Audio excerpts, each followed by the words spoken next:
Praise the lord. ఈరోజు మీకోసం జీవం గల దేవుని మాట. యెహోషువ గ్రంథము 3వ అధ్యాయము 5వ వచనము. మరియు యెహోషువ, రేపు యెహోవా మీ మధ్య అద్భుత కార్యములను చేయను గనుక మిమ్మును మీరు పరిశుద్ధపరచుకొనుడని జనులకు ఆజ్ఞ ఇచ్చెను.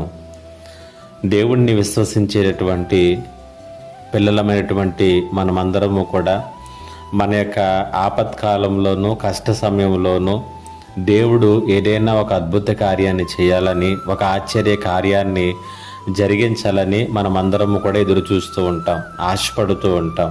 మంచిదే, ఎందుకంటే మన దేవుడు కూడా అద్భుతాలు చేసే దేవుడు, ఆశ్చర్య కార్యములను జరిగించేటటువంటి దేవుడై ఉంటూ ఉన్నాడు. అయితే దేవుడు అద్భుత కార్యములు చేయులాగున మనం చేయవలసినటువంటి పనిని కూడా దేవుడు ఇక్కడ తెలియచేస్తూ ఉన్నాడు.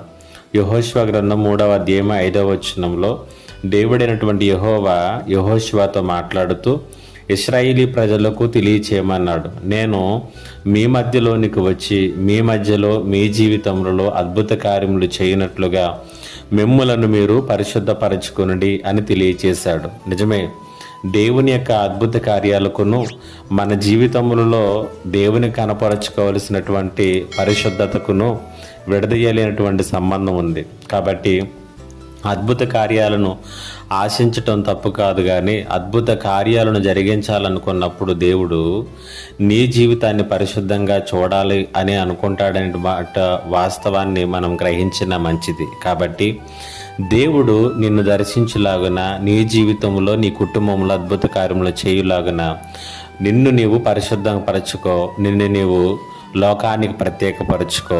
దేవుడు నీ జీవితంలో అద్భుత కార్యములు చేయబోతూ ఉన్నాడు. దేవుడి మాటల చేత మిమ్మల్ని బలపరచునుగాక.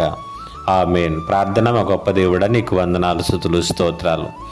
నీ అద్భుత కార్యాలు మా పరిశుద్ధత పైనే ఆధారపడి ఉంటాయనే సంగతిని మాకు తెలియచేశారు. ఈ మాటల చేత ప్రతి ఒక్కరిని బలపరచమని యేసు నామములో అడుగుచున్నాను తండ్రి. ఆమేన్.